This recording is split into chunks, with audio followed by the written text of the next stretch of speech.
సినిమాలో ఒక పాటుందండి. ఒక తల్లి తన కొడుకు కోసం పాడే పాట. ఇందులో సాహిత్యం, మంచి సాహిత్యం అద్భుతంగా కుదిరింది. ఇక దానికోసం చెప్పాలంటే ఒ ఆహ్, ఈ ముందు ఆ సందర్భం ఏంటంటే పాటొచ్చే సందర్భం ఏంటంటే, ఒక పిల్లాడు తన తల్లిని చిన్నతనంలోనే కోల్పోతాడు. ఇక్కడ ఆ అమ్మ ఇక్కడి నుంచి తనతో కలిసి బతకలేదు గదా! అందుకని తను పంచభూతాలకి చెప్తూ ఉంటదనమాట. మా మా పిల్లోడిని మీరు జాగ్రత్తగా చూసుకోండి అని పంచభూతాలకి, ప్రకృతికి ఎందుకంటే అవి ఎప్పటికీ ఉంటాయి.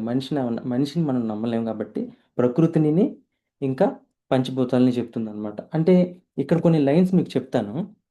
చందమామకే చెబుతున్నా మిమ్మల్ని చల్లగా చూడమని, చెట్టుకి చెప్తున్నా మీ కడుపు నింపమని, దిక్కులకి చెప్తున్నా నీతో కలిసి కదలమని, చుక్కలకి చెప్తున్నా నీకు దిష్టే తీయమని.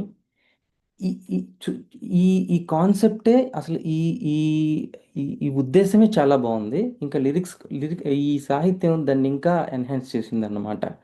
సో, ఇప్పుడు చూడండి ఇందులో ఇంకొక మాటుంది. మనిషికి మనిషే దూరమురా, ఇది మాయాలోకపు ధర్మమురా, బడిలో చెప్పని పాఠము ఇదిరా, బతికే నేర్చుకో నా కొడుకా అని ఒక ఒక ఒక లైన్ ఉంది. అయితే ఈ ఈ దీనికి సాహిత్యం రాసిన ఆయన నందకిషోర్ అని.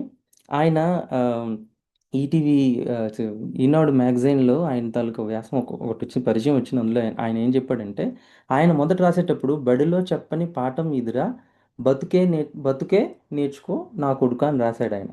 అయితే కమలా గారు దాన్ని విని చిన్న మార్పు చేశాడు. బతికే నేర్చుకో అని అని అని ఆయన చిన్న చిన్న ఒక మార్పు చేశాడనమాట. ఒక్క చిన్న మార్పు కానీ దాని అర్థమే మారింది. అంటే బడిలో చెప్పని పాఠం ఇదిరా, బతికే నేర్చుకో. ఏదైనా సరే జీవితం అనేది మనం బతికే నేర్చుకోవాలి తప్ప ఎవరో చెప్పితే మనకి మనకి వచ్చేది కాదు అని. ముందు రాసేది ఏంటంటే బతుకే అంటే బతుకంటే ఇదేరా అని ఆమె చెప్తుంది. కానీ ఇక్కడ బతికే నేర్చుకో అని ఆయన కరెక్ట్ చేశాడు. ఆయన విజన్‌కి నిజంగా హ్యాట్స్ ఆఫ్ అండి.